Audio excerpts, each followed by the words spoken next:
Alright, magandang gabi na ho sa lahat natin ng mga viewers Luzon, Visayas at Mindanao all over the world. Welcome naman sa ating panibagong video, panibagong reaction, mga ka-action, mga kakamping. So may gusto lang ho ako na i-share ho sa inyo.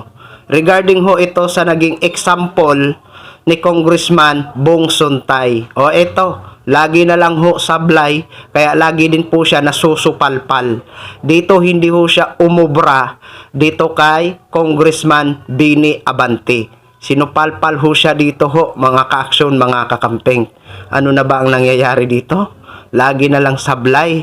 Noong nagbanggit siya sa sinabi ni Sara Duterte tungkol kay Mr. President Bongbong Marcos at nagkaroon siya ng example na ano nga ang pangalan o na-involve ang pangalan ni Ann Cortez. Marami din ang nag-react nun na hindi nagustuhan ang kanyang naging komento o naging imagination kay Ann Cortez. Kasi totoo naman, nasa Justice Committee ho kayo para talakayin ang issue laban kay Sara Duterte. So dito naman mga ka-aksyon, may example na naman siya na kung saan nga supalpal siya dito kay Congressman Bini Abante. O ito ho, panoorin po muna natin ito. Sometimes when I go home late, my wife always threatens to kill me. Sabi sa akin ng asawa ko, papatayin kita na eh. Umaga ka na naman umuwi. And you know, my wife is the queen of our home, ha? And she is highly respected by everyone in our household.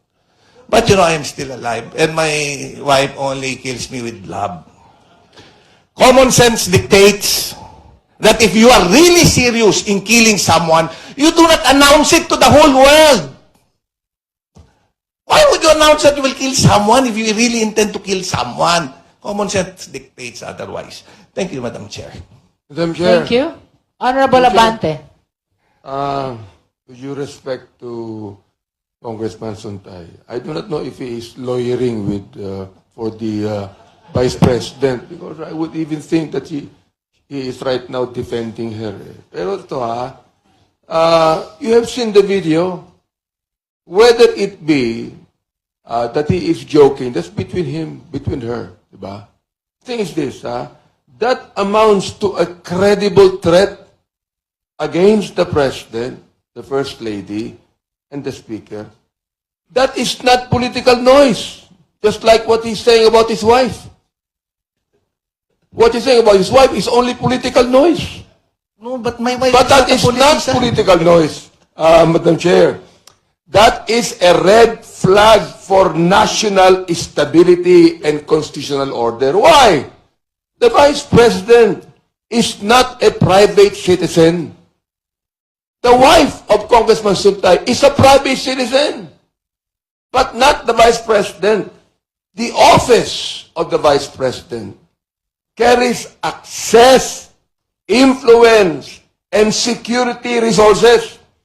That is why the standard for public trust is higher, not lower. So yun na ho mga ka-aksyon, mga kakamping. Ano Congressman Bong Suntay? Hihirit ka pa ba sa naging debunk ni Congressman Bini Abante? Tama po yan. Diba? Magkaiba ho ang iyong asawa. Magkaiba din po ito si Sara Duterte. Si Sara Duterte ay isang public servant.